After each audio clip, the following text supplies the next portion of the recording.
Welcome to the Sporticos Football Stories podcast. It's Friday, the 1st of November 2024. I'm Craig Resnik-Hanson, and today I'm joined by Nigel Mannering. Nigel is responsible for the Atalanta BC news account on X. We talk about the flourishing community of Atalanta fans active on the account, his experiences following La Dea home and away, the legend of Mr. Gasparini, and so much more. So sit back, relax, and enjoy our chat with the one and only Nigel Mannering. Hi, Nigel. How are you doing? Yeah, Craig, I'm very good, thank you. How about you? Very well, too. Thank you so much for coming on, especially because I understand you're struggling with a bout of pneumonia right now. Yeah, I'm not in particularly good shape, to be honest, Craig. And I'm not going to lie, I'm quickly trying to munch my cough sweet as quickly as possible so that you don't get it on the audio. So, yeah, I've been better. But This is the kind it's of cool. dedication we need. This is a true fan. Well, yeah, we'll see. I imagine you've got a very interesting story, and it's one that I want to touch on because the first question I have for you is, how does a man with a not very Italian sounding name become a huge Atalanta fan? What is your story exactly? Yeah, so as you can see, I've got a very boring and traditional English name, which I don't really like, to be honest. Yeah, I'm one of those that grew up in the 1990s. So Channel 4 had Football Italia. I'd sit and watch the little Saturday morning highlights show, and I'd sit on a Sunday afternoon and watch the live match coverage, traditionally with my roast dinner. I just grew a bit of a love of Italian football. I liked Atalanta immediately when I was quite young because they had Pippo Inzaghi. He was the top scorer in the league. So he was like the player when I was young that had kind of caught my attention. I used to be a season ticket holder at Charlton Athletic. And as I got a little bit older, got into my kind of early 20s, still very interested in Italian football. I started working in sales. I had a little bit of money to spend. So I was like, what do I want to do with my time? And I just started going to watch Atalanta. And once I went for the first time, I never stopped. I've never stopped going. And that was about almost like 10 years ago now. And yeah, I'm still ticking along, still trying to go to as many matches as possible, and yeah, cheering on the team as best as I can. And I want to come back to that in a second, the in-person experience. But first, I wanted to touch on the watching from afar, because obviously you're based in the UK still. How do you follow the club on TV right now, and how has that changed over the years? How has it gotten easier, or what was it like in the? I imagine in the early days, like me and like all of us, your only exposure to Serie A was Gazzetta Football Italia, like you mentioned. But then when did it start to get a bit better, and how good is it now to be an Atalanta fan watching from afar? Right, so like it's tricky. It's been a bit of a roller coaster over the years in terms of the TV coverage. So at the moment, you've got 2 live games a week, I think, on TNT. Which is not guaranteed to feature Atalanta. And then you've got the One Football app. The One Football app is actually pretty good value for money, to be honest. I think it's like £5 a game for Atalanta, or you can buy like a season pass for all of our matches for less than £100, which is, yeah, ideal. If you're in the UK and you want to watch as many Atalanta matches as possible, that's pretty much your go-to option at the moment. Historically, it's been a little bit up and down, as I say. You've had people like Premier Sports have done the coverage. There was someone called 11 Sports that was doing it, I want to say, back in 2017, 2018, and they bottled it halfway through the season and ended their coverage, and it ended up going somewhere else. So we've had various little issues like that. So in terms of trying to follow the team, it's a little bit hit and miss. Sometimes you've had to have one or two subscriptions, that kind of thing, or you're being a bit cheeky and relying on some of the streaming services just to kind of keep up to date. So yeah, it's been fun and games, but that's all part and parcel of supporting the football club, isn't it? I mean, there's people all over the world that support different teams. I feel for some of those guys in Australia that love a bit of calcio, and they support teams like Inter Milan, and like we've got our guy in Vegas who likes Atalanta, and sometimes he's up at 2-3 in the morning for the matches. So all things considered, I've got it pretty easy, to be fair. Yeah, it could be worse. With the One Football app, that's a decent deal that you mentioned, and there's only a 1 hour time difference. So, like you said, could be a lot worse. But you mentioned there starting your job in sales, getting a bit of money together, and then going to watch games. We speak to a lot of fans on here of clubs, where they're not based, and they talk about, in some cases it's just a dream to get to like, a couple of games sort of ever. But it sounds like Yeah. you've been fortunate enough to make this more of a regular occurrence. How many Atalanta games would you say you've been to in person? Do you know what? It's not as many as you'd think. It's somewhere between like 25, 30. That's So it's not that's like cool. I've That's knocked off. still that's a lot compared to some of the, like I said, we get a lot of people, maybe they're from America, for example, and they support a team in Spain or England, Italy, and they get like, they go like twice in their life. So that sounds like you've been quite a lot. Are they always home games, or have you managed to go to any away games? No, so I've done quite a good mix. I've done a good handful of games in Bergamo, and then I've been to places like Dortmund. I've done Everton away, Liverpool away, Man United away. I've done all the UK pre-season games just because they're nice and easy for me to get to. So people like West Ham, Bournemouth, all of that kind of stuff. So yeah, it's and the other thing I just to touch on what you kind of said there is some people would feel really lucky to have done one or two games, and I absolutely feel like that. But I made a conscious effort with Atalanta a long time ago, even before I went. There used to be a magazine that would come out. I think it was just called like Gazzetta Italia, and you could buy it in your local newsagents. And it was a monthly magazine, and it obviously have all the results and the statistics in every week. But at the start of the season, they'd do like the preview for the year, and it would show you the picture of the stadium, the Atalanta kit, the squad from last season, the new signings, how many games and goals everyone got in the squad. And I can remember looking at that one year. Can't even remember what year it was. It must have been around like 2010 or something like that. But I had the magazine at home, and I was like, "That's where I'm going to go. That's what I'm going to do." I loved Inzaghi as a kid. This is where I'm going to go. And that's essentially what I did. So as much as I was well chuffed to do that kind of initial game, there was always that kind of desire to want to go and see more and be a bit more of a part of it, really. How would you describe the atmosphere at Atalanta home games, and how would you sort of, every fan base has their, and every club has their unique characteristics, and they have their own sort of vibe. How would you describe kind of Atalanta as a club, a community, an atmosphere? Well, in terms of the atmosphere is rocking, and like it always is, particularly if you go Curva Nord or Curva Sud, you're basically going to spend like a good couple of hours bouncing up and down, singing and making as much noise as possible. Like I've never once left the stadium with my voice fully intact. Is probably quite a good example. And if you watch the Champions League coverage of our recent game against Arsenal, and just look at the way that the TV presenters were talking about the experience they'd had on the touchline after the game, they were just talking about how much noise and what the atmosphere had been like at Atalanta. So it is a really, really special place. And I know most supporters will be a little bit biased in terms of their own team and look favourably on their supporters. But even as a neutral, like the neutral has to admit, Atalanta is a very, very special and noisy place. And just in terms of the community feel, look, I've been going to watch Atalanta for a long time, and we've got everyone in the ground. You've got women, children, young girls, old people, grandparents. There's a real mix in there, and it is a proper community club. And Bergamo is not a huge place. And just to kind of emphasize that community and how attached it is to Atalanta, people won't say they're going to the G-Wiz Stadium to watch the football. They're going to Atalanta.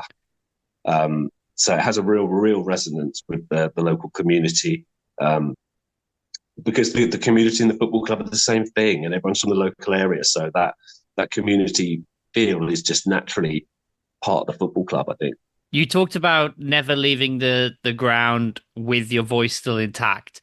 When you have the chat, maybe you occasionally pop to an English game, whether it's, a team like Charlton in the lower leagues, or maybe you go to a top flight game.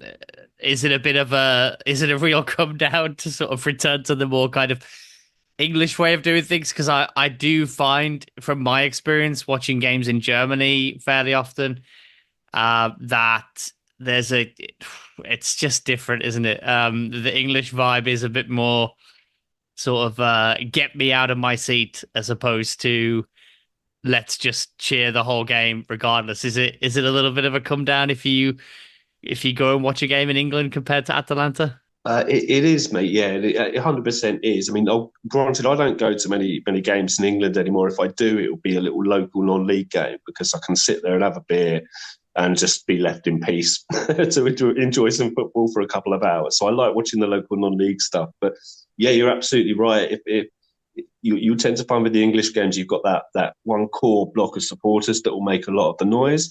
And then if you want to go and sit in the main stand and just have a nice peaceful afternoon, like you say, want something to happen to get you out of your seat, that tends to be like the attitude almost, I think. So yeah, you do really notice it, and that's one of the reasons why even as a youngster I was always very interested in the Italian football and European football in general, just because you could see the pyrotechnics going off in the stands, you could hear the singing, you could hear the passion coming across in the coverage, and it's always struck me as being very, very different to the English stadiums. So yeah, I'm always a big fan of the kind of European atmosphere and just the vibe that it offers. Yeah, me too. I think a lot of us are. I think a lot of us sort of look on it with envy, at least. I think from my perspective, when you watch, the likes of Dortmund and you watch like a Rome derby or an Istanbul derby or something like that in particular, you are like, oh, that looks pretty epic compared to sort of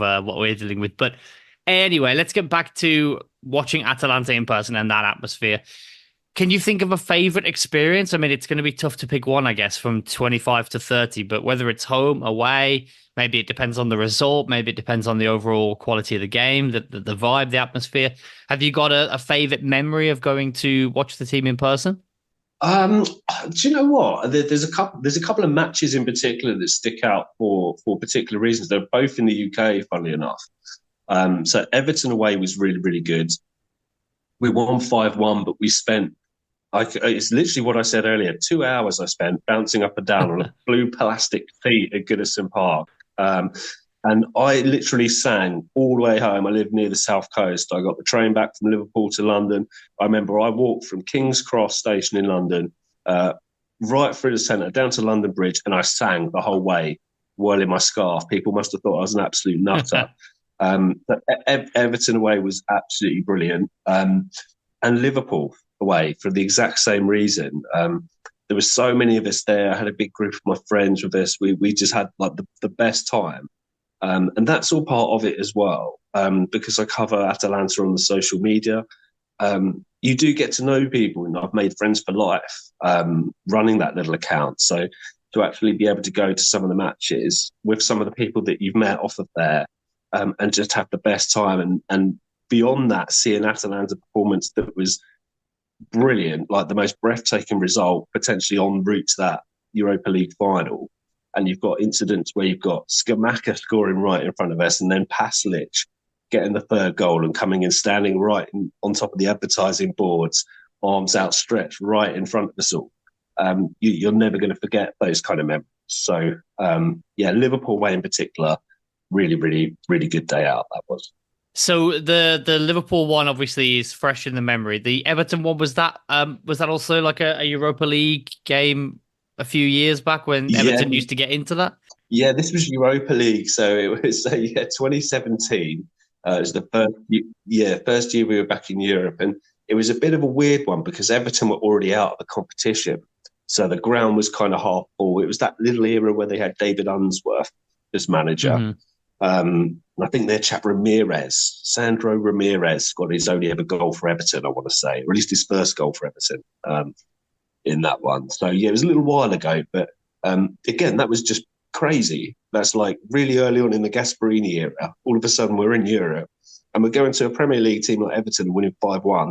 That was mind blowing at the time.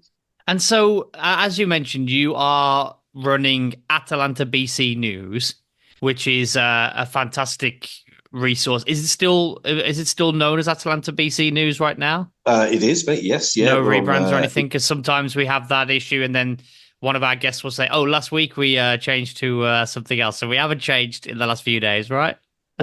No, I haven't changed for a while. I used to change it quite a lot when we first started, but no, it's been that way for about 6, 7 years. So And so through that, you've built this community. You know, it's an international community, I guess, of English speaking Atalanta fans. But you were saying then that there's a decent group of UK based guys that are either contributing to or following this account and being part of this community that can come together and go to some of these games together, especially when they happen here in England against Everton, Liverpool. Um, how does that sort of community function? Do you guys all have do you have like a Discord or something where you figure things out and meet up? Are you from all over the country? Are people coming also from other countries to England to be part of these sort of games? yeah, well, the thing is, I've run the Twitter account for basically about eight years almost. It's quite a small community, so you do just get to know people. And initially, it just goes from having a conversation like by pure chance, so and so is doing, let's say, the Everton game, for example. You go and meet so and so at the Everton game, and you exchange numbers, and that's kind of it. So you just get to meet people over time. There's a lad I met at West Ham away, who I'd never met before. Once you have that kind of initial conversation, he knows you're the guy who runs Atalanta BC News on Twitter or whatever. Yeah, you just become friends with a lot of these people. We all share a kind of mutual interest. We all like spending our money to go and watch the team or buying the new kits from the club shop and all that kind of stuff. So yeah, it's just good to have kind of like-minded people in your life, I think, really. So and as someone that isn't Italian that goes to watch Atalanta, it's fantastic for me to, number one, be able to meet with the locals and have a great time, but also meet people that are like me, that like the team, that are kind of from my local area and stuff, that have a kind of similar backstory and kind of similar interest, really. It sounds like a really beautiful community, and one of the best things I've learned from doing this podcast is that there are a lot more of these than you think. We've done an interview with a guy who does a Malaga podcast. Again, lots of English guys, English, Scottish, British guys who all go together to Malaga or to Spain in general, away from home as well, to watch Malaga. Yeah. We've done guys who go and follow Dutch teams, German teams. And I think it's something that a lot of people maybe aren't aware of, that you have quite a few of these really vibrant, small communities of people that are coming together to follow a team in another country. I think it's a really cool thing. But I wanted to ask you about the big one, of course, the Europa League victory, which must have been just unbelievably epic for you and your community. Where were you during that Europa League win? Where did you watch it, and how did you feel when the final whistle blew? So I obviously, yeah, what a particularly good day, Craig, that happened to be. The Europa League final was a pretty good one. I sat at home and watched that. I actually worked during the day. So my work let me finish like a couple of hours early just because it was the Europa League final. You must have been shaking the whole day, just like, come on, come on, come on. Do you know what? It was pretty chill actually because Leverkusen were on an invincible run, but I still had just a kind of feeling. There's certain things that just feel like they're kind of meant to be. So I was in quite a good frame of mind and just looking forward to the game. My only desire was that we scored first, because if you look at all the finals we've been in the Coppa Italia finals, we've never given ourselves that little glimmer of hope by just opening the scoring.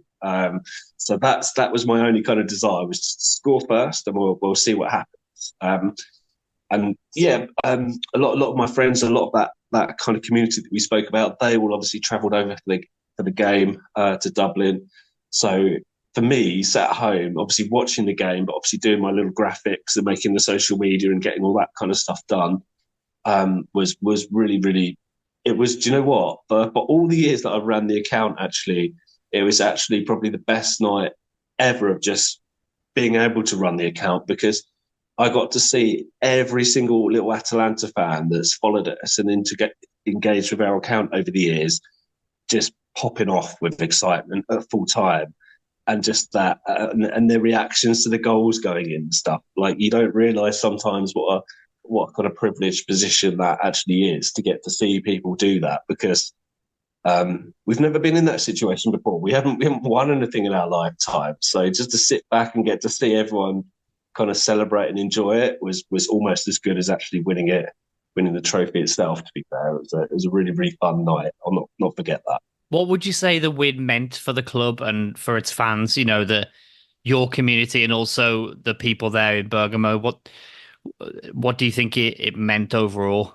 Um, well, it's just huge pride, obviously, of winning the trophy, but I think it is a very deserved recognition for everything that's happened with the football club. Really, you look at what Mr. Percassi has done, the owner, in terms of the way he's developed the infrastructure of the football club. You look at the way Giampiero Gasparini has deployed his tactic and made us one of the most exciting teams in Europe.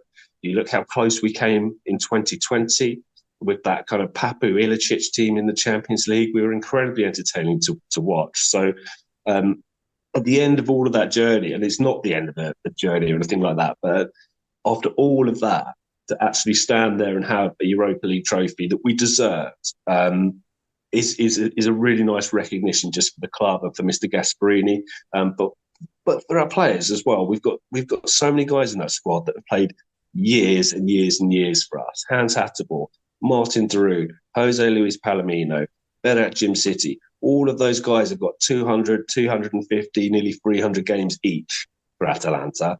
And there's other names I could chuck in there as well that I haven't quickly mentioned there. So for all of those reasons, it was just the perfect kind of reward, I think.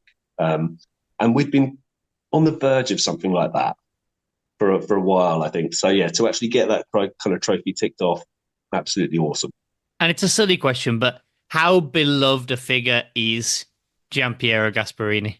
Oh yeah. Is he the biggest legend? Because I don't know a lot about the sort of the ancient history of the club. Obviously, you know a lot more. Is he like the biggest figure in the club's history, or at least in the last sort of 50 years or something? Yeah, he has to be. He has to be. Yeah, he has to be. You'd say Glenn Strongberg is the massive one who played for us in the 80s and early 90s, Swedish international. He's revered and loved through Bergamo. He's literally iconic. But I think you have to say, yeah, it's Giampiero Gasparini. There's I can't think what it's called. Trattoria, one of the little ristorantes in Bergamo. Mr. Gasparini went in there after they won the Europa League, and all of the staff came out with a cake with candles and stuff, and the whole restaurant started celebrating, clapping, and cheering. Like Gasparini is literally like a god in Bergamo, and that's not going to change anytime soon. You can see how loved and revered he is by the way you always refer to him as Mr. Gasparini. I just love that. Yeah, well, I try to. Don't always, but it's funny. Like you won't see me. Sometimes I'll have a little bit of fun with certain objects, but I'll never have any fun at the expense of Mr. Gasparini or Mr. Percassi. Those guys are kind of off limits, so they are always treated with the utmost respect from me. Is the future bright for Atalanta? I mean, Mr. Gasparini shows no signs of slowing down, it seems. I mean, looking at the table right now and the overall performance in general in all comps, it looks like things are going pretty well. I mean, how optimistic are you for this season? If you asked me maybe like 2 weeks ago, I wasn't all that optimistic, but having had a little look at like you say, the league table after last night, 6 points off top, we're in pretty good shape at the moment. We are in pretty good shape indeed. In the Champions League as well, not bad to be fair. Very creditable draw against Arsenal, right? I mean, maybe the Celtic game you could say, well, you know, they defended so well to hold you out. But I mean, overall, 5 points from 3 games. I think it's looking good in both regards. Yes, it's looking pretty good. And then if you take a wider perspective than that and have a little look down at the Atalanta under 23s, you've got people like Vanjo Vlahovic scoring for fun. Dominic Vavassuari's having a fantastic season. He's just signed a new contract and is going to be in Bergamo for at least another 4 or 5 years. And those two are probably going to be a big part of the future going forward. So as well as the first team doing well in the league, Champions League going well, you actually look down at that under 23 and also the Primavera team. We've got quite a lot of talent that is really starting to emerge than those youth teams as well. So the bigger picture is everything's kind of moving in the right direction. But that's not much of a surprise to me because that's exactly what we've been doing for the last kind of 4 or 5 years on and off the pitch. So I think more good times on the horizon, hopefully. Yep, sounds like the future is looking bright. One thing that you mentioned there previously, the story about the restaurant and Mr. Gasparini and how sort of revered he is throughout Bergamo made me wonder, because I don't know the answer to this. Bergamo is more like a region, right, than a specific city, is it? No, so Bergamo is a proper place. We're located about an hour north of Milan, just between Milan and the bottom of the Alps. And no, it's a proper little place. Is it a city, Bergamo? Yeah. You've Because got the city of I always Bergamo. thought of it as like this shows my lack of geographic knowledge on Italy. I thought it was like, I don't know, like you know how Rome is in Lazio, the region, right? Like not a state, but province or whatever. So I figured Yeah. Bergamo was a province and Atalanta was a city inside it, but Bergamo is a city and Atalanta. Why is the club named Atalanta? That's a whole kettle of worms. It's a long story short. I'm not going to go into why it's called Atalanta because I think it's to do with like the Greeks or whatever or something like that. But yeah, basically you've got Bergamo is located in the province of Lombardy.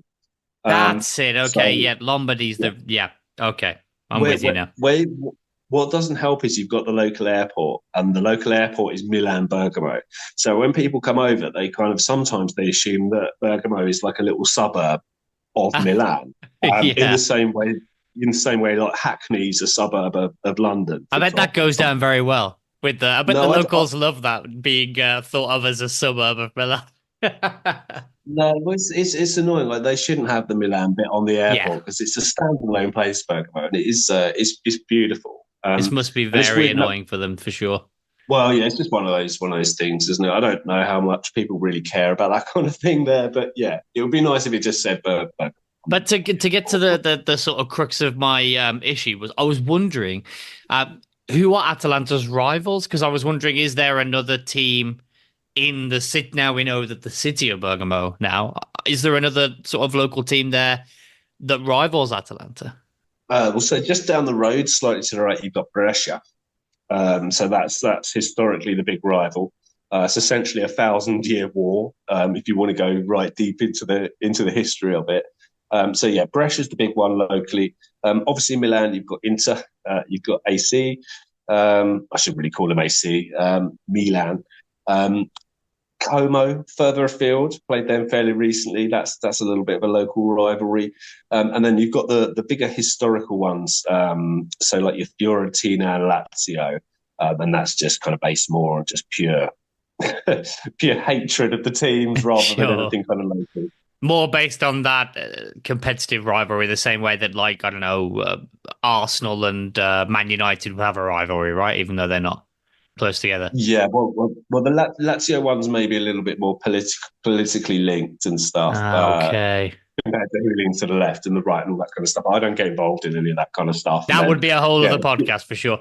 But yeah, no, that'd be a much longer episode. so Brescia are the other team in Lombardy, I guess. So so the reason I wondered is because when you said Gasparini's so, loved and in the restaurants, I thought, oh, it must be a one team city, right? Because otherwise he could be in a restaurant and the other team's fans might hate him for all the good he's done.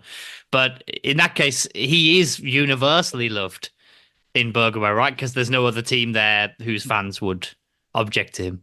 No, correct. Yeah, I mean the only other little local team you've got really is Albino Lefre and their Serie C. So they're down there with the Atalanta under 23s and stuff. But they've never Yeah. played Serie A. I think they played like Serie B and things. So Okay. yeah, no, you don't really have another team on our doorstep, which is Well, thanks for well, educating me on that because that's something that I was wondering as we went through the chat. But the last thing I wanted to ask you is this could be a tough one to nail down. But what is the best thing about being an Atalanta fan?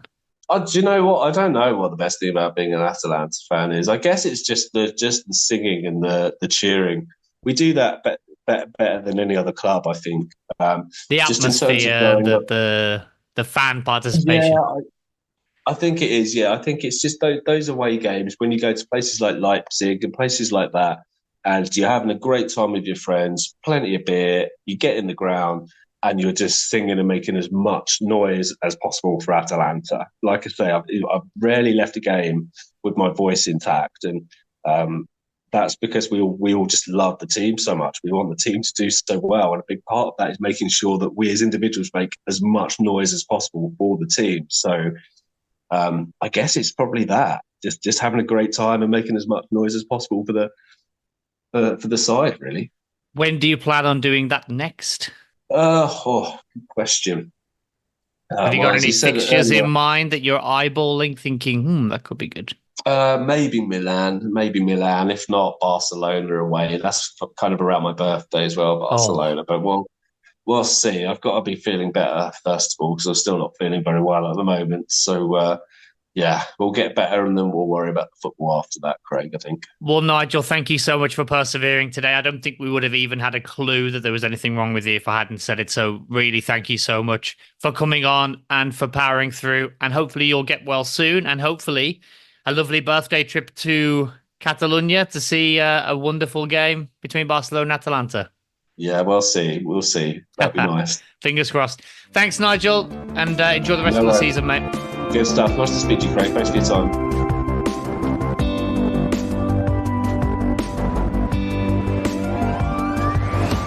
Thanks so much for listening to the Sporticos Football Stories podcast. It was such a pleasure speaking to Nigel today.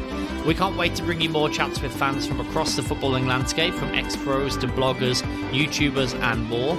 If you enjoyed this episode, please consider subscribing. If you really liked it, give us a 5-star review wherever you get your podcasts. That will help us out so much.